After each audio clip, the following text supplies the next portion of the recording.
Hello friends, my name is Rohit. I am pursuing Masters in Chemistry from IIT Mandi. I am going to teach you thermodynamics. As you can see on the board, I have written the topic thermodynamics. So thermodynamics chemistry का वो important topic है जिसके बिना chemical reactions को study करना बहुत मुश्किल है, या मैं कहूँ नामुमकिन जैसा है। तो केमिकल रिएक्शंस की स्टडी थर्मोडायनेमिक्स में हम करते हैं। कोई केमिकल रिएक्शन कब फिजिबल है, कब फिजिबल नहीं है, कब स्पॉन्टेनियस है, कब स्पॉन्टेनियस नहीं है, फिजिबिलिटी के बारे में, स्पॉन्टेनिटी के बारे में और काफी चीजों के बारे में हमें थर्मोडायनेमिक्स से पता लगता है। तो लोग समझते हैं कि थर्मोडायनेमिक्स को पढ़ना बहुत डिफिकल्ट है, बट अगर हम बेसिक से अंडरस्टैंडिंग के साथ पढ़ें तो इस टॉपिक को समझना उतना डिफिकल्ट नहीं है। और इस टॉपिक का एप्लीकेशन पार्ट बहुत ज्यादा है, चाहे इनऑर्गेनिक हो ऑर्गेनिक केमिस्ट्री हो, दोनों में एप्लीकेशन पार्ट काफी अच्छा है इसका। तो इस टॉपिक को समझने की कोशिश करते हैं। तो थर्मोडायनेमिक्स का बेसिकली इसका मतलब समझते हैं, इसका मतलब क्या है। तो इस वर्ड को अगर हम दो हिस्सों में तोड़े, थर्मो प्लस डायनेमिक्स में, तो थर्मो का क्या मतलब होता है? थर्मो का मतलब होता है थर्मल एनर्जी, और हीट भी बोल सकते हैं इसको। और जो डायनेमिक्स होता है उसका बेसिकली क्या मतलब होता है? उसका मतलब होता है मोशन, या मैं थोड़ा इसको स्पेसिफाई कर देता हूं। दो चीजें हैं, एक होती है काइनेमेटिक्स, एक होती है डायनेमिक्स। तो जो काइनेमेटिक्स है वो उसका मतलब है स्टडी ऑफ मोशन, और जो डायनामिक्स है उसका क्या मतलब होता है? उसका मतलब होता है study of cause of motion.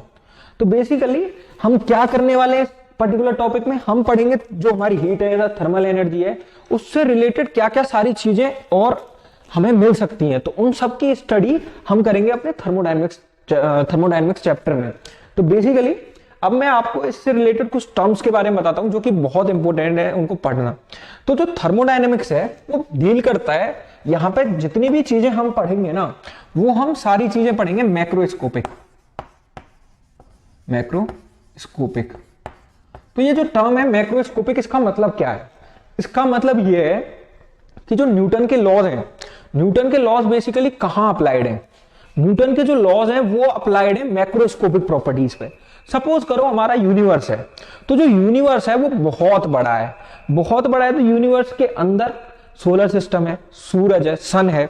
तो सन के लिए हम जो है, जैसे ह्यूमंस आर माइक्रोस्कोपिक प्रॉपर्टी, जो सन है वो एक मैक्रोस्कोपिक प्रॉपर्टी है। तो बेसिकली जो थर्मोडायनेमिक्स है वो डील करता है मैक्रोस्कोपिक प्रॉपर्टीज पर। जितनी भी मैक्रोस्कोपिक प्रॉपर्टीज हैं उन सब की स्टडी करना वो हम किस में करते हैं? थर्मोडायनेमिक्स में। तो एक इंपॉर्टेंट बात ये है। अब दूसरी इंपॉर्टेंट इससे रिलेटेड कुछ टर्म्स हैं, उनके बारे में स्टडी करते हैं, वो बहुत इंपॉर्टेंट है। तो जो फर्स्ट टर्म है वो बेसिकली अब मैं बताता हूं थोड़ा टर्म्स के बारे में। तो जो यूनिवर्स होता है वो दो चीजों में बटा होता है, एक होती है सिस्टम और दूसरा होता है सराउंडिंग। देखते हैं, जो यूनिवर्स है वो दो चीजों में डिवाइडेड है, सिस्टम प्लस सराउंडिंग। तो इन दोनों टर्म्स को समझना बहुत जरूरी है, क्योंकि इनको काफी गलत तरीके से समझ लेते हैं हम। तो बात करते हैं अपने सिस्टम की। तो सिस्टम को कैसे डिफाइन किया है? सिस्टम को ऐसे डिफाइन किया है कि सपोज करो आप किचन में हैं, आप पानी उबाल रहे हैं। तो जब आप पानी उबाल रहे हैं तो आपका पूरा फोकस कहां रहेगा? पूरा फोकस आपका रहेगा कि वो पानी उबल कैसे रहा है। आप देखोगे कहीं पानी उबलना कब शुरू हुआ, तो पूरा फोकस आपका कहीं ना कहीं उस पानी पर रहेगा पूरा। तो आपके लिए जो सिस्टम हो गया वो हो गया जो आपका पानी उबल रहा है। मींस कैसे डिफाइन करेंगे? इसको डिफाइन करेंगे पार्ट ऑफ यूनिवर्स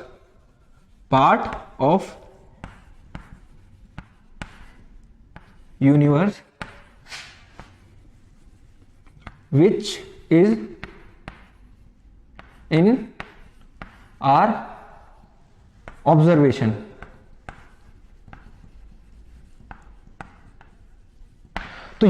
तो सिस्टम को कैसे डिफाइन किया? मतलब वो पार्ट यूनिवर्स का जिसको हम ऑब्जर्व कर रहे हैं। मतलब अगर हम चाय भी बना रहे हैं किचन में तो हम ऑब्जर्व क्या कर रहे हैं कि हमारी चाय कैसे बन रही है। अगर हम दूध उबाल रहे हैं किचन में तो हम ऑब्जर्व कर रहे हैं कि दूध कहीं उफन ना जाए। तो हम जिस चीज को कर रहे हैं, जो चीज हमारे लिए इंपॉर्टेंट है, जिसको हम ऑब्जर्व कर रहे हैं, उसको बोलते हैं सिस्टम। अब अगर हम सराउंडिंग की बात करें तो सराउंडिंग के बारे में डेफिनेशन क्या मिलती है? सराउंडिंग के बारे में डेफिनेशन ये मिलती है कि रेस्ट इज सराउंडिंग। मतलब जो सिस्टम को छोड़कर, जो ऑब्जर्व कर रहे हैं हम, उसको छोड़कर बाकी सारी चीजें सराउंडिंग है, तो कहीं ना कहीं ये चीज लॉजिकल नहीं लगती। लॉजिकल कैसे नहीं लगती? अगर हम सिस्टम को मान रहे हैं कि उस वो पार्ट है जिसको हम ऑब्जर्व कर रहे हैं, मतलब पानी गर्म कर रहे हैं, पानी गर्म कर रहे हैं, तो उसकी वजह से जो टेम्परेचर होगा जहां पे हम पानी को गर्म कर रहे हैं, जैसे हम किचन में पानी गर्म कर रहे हैं, तो किचन का थोड़ा सा टेम्परेचर राइज होगा, मतलब उसके आसपास आप देखोगे कि वाटर वेपर्स आने शुरू हो गए हैं। वाटर वेपर्स आने शुरू हो गए हैं तो इसका मतलब यह है कि उससे थोड़ी बहुत जो सराउंडिंग एरिया है उसकी हीट जो है उस पर अफेक्ट हुआ होगा, मतलब तो उस जो पास में एरिया है वो गर्म हो गया होगा थोड़ा बहुत। तो जो सिस्टम है बेसिकली वो क्या है जिसको हम ऑब्जर्व कर रहे हैं, उसकी वजह से जो अफेक्ट हो रहा है वो बहुत ही कम हो रहा है।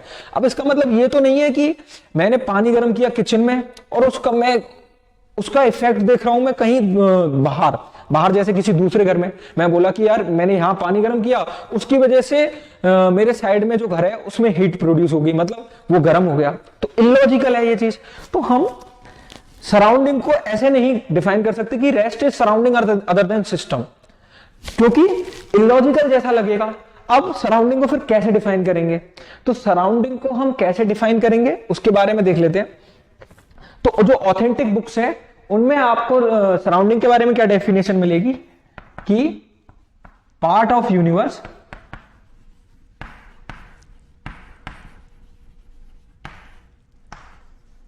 विच is affected by सिस्टम। तो जो यूनिवर्स का वो पार्ट जो सिस्टम से अफेक्ट हुआ। तो अभी हम थोड़ा समझते हैं कैसे। जैसे ये हमारे पास एक बोतल है, तो ये जो बोतल है इसमें अभी थोड़ा सा पानी है, आप लोग देख सकते हो। तो बेसिकली जो सिस्टम हो गया अभी हमारे लिए वो ये हो गया कि ये इस बोतल में पानी है, तो अगर हम इस पानी को उबालें तो उबालने की वजह से जो हीट प्रोड्यूस होगी आसपास वो हमारी हो जाएगी सराउंडिंग्स, ठीक है। तो अभी हमने सिस्टम और सराउंडिंग को समझ लिया। अब हम यूनिवर्स जो होता है वो हमारा सिस्टम और सराउंडिंग दोनों से मिलकर बना होता है। तो अब हम आगे बढ़ते हैं, आगे और कुछ टर्म समझते हैं। अभी हमने समझ लिया हमारा सिस्टम और सराउंडिंग क्या है। इसको समझना बहुत इंपॉर्टेंट था क्योंकि हम इसको थोड़ा गलत तरीके से समझ लेते हैं। तो अब हम बात करते हैं अपना कुछ टर्म्स के बारे में जो कि इंपॉर्टेंट हैं। और इंपॉर्टेंट कौन कौन सी टर्म्स हैं? तो जो हमारा सिस्टम है उसके बारे में बात करेंगे। तो जो सिस्टम है उसको हमने 3 टाइप में डिफाइन किया है। 3 टाइप्स कौन कौन से? एक होता है हमारा ओपन सिस्टम, एक होता है हमारा क्लोज्ड सिस्टम, और एक होता है हमारा आइसोलेटेड सिस्टम। तो इन तीनों चीजों को समझने की कोशिश करते हैं। तो जैसे कि अगर आप किचन में पानी उबाल रहे हो तो इसका मतलब क्या है? इसका मतलब यह है कि जब किचन में आप पानी उबालना शुरू करोगे तो आप देखते हो कि जो पानी है जब उबलता है तो उसकी वेपर्स बाहर आती है, मतलब वेपर्स नजर आती हैं आपको, वेपर्स नजर आती हैं। इसका मतलब क्या है कि जब हमारा एक्सचेंज ऑफ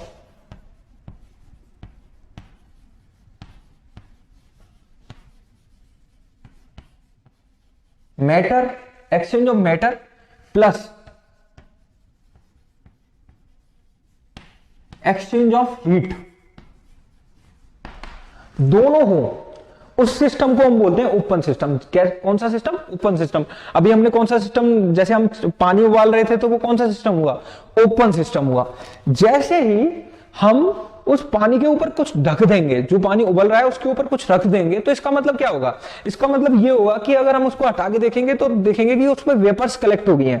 तो वेपर्स कलेक्ट हो गई हैं तो इसका मतलब ये है कि हीट तो सिस्टम टू सराउंडिंग जा सकती है, पर जो एक्सचेंज ऑफ मैटर है वो नहीं हो रहा। तो मतलब क्लोज सिस्टम में क्या हुआ? क्लोज सिस्टम में ये हुआ कि एक्सचेंज ऑफ हीट तो अलाउड है but exchange of matter allowed नहीं है। अब आ जाते हैं अपने आइसोलेटेड सिस्टम पर। अब आइसोलेटेड सिस्टम क्या होता है? जिसमें ना तो एक्सचेंज ऑफ हीट अलाउ हो और ना ही एक्सचेंज ऑफ मैटर अलाउ हो। Neither heat nor matter. तो ये तो एक हाइपोथेटिकल जैसा केस हो गया, मतलब ऐसा सिस्टम बना सकते हैं कि हम जिसमें ना तो एक्सचेंज ऑफ हीट अलाउ है ना एक्सचेंज ऑफ मैटर अलाउड है। तो ऐसे सिस्टम का मैं एक एग्जांपल देखता हूं। तो जैसे मेरे पास ये है, ये जो बोतल है,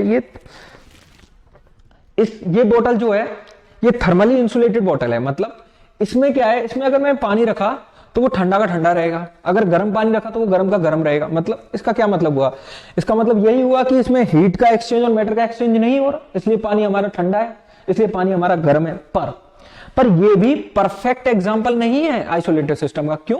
क्योंकि सपोज करो मैंने इसमें गर्म पानी रखा और 1 दिन के लिए रख दिया, 2 दिन के लिए रख दिया, तो मैं कुछ टाइम बाद इसमें देखूंगा कि जो पानी था वो थोड़ा ठंडा हो गया है।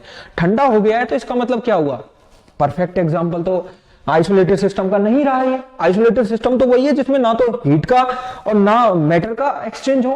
बट यहां पे इस केस में क्या हुआ, हीट तो एक्सचेंज हो गई, हीट एक्सचेंज हो गई सिस्टम के सराउंडिंग। तो इसका मतलब क्या हुआ, ये परफेक्ट आइसोलेटेड सिस्टम का एग्जांपल नहीं है। तो परफेक्ट आइसोलेटेड सिस्टम का एग्जांपल फिर क्या होगा, क्यों पढ़ते हैं इसको जब परफेक्ट आइसोलेटेड सिस्टम नहीं बन सकता। तो परफेक्ट आइसोलेटेड सिस्टम का एग्जांपल मैं बताता हूं आपको। परफेक्ट आइसोलेटेड सिस्टम का एग्जांपल होता है यूनिवर्स।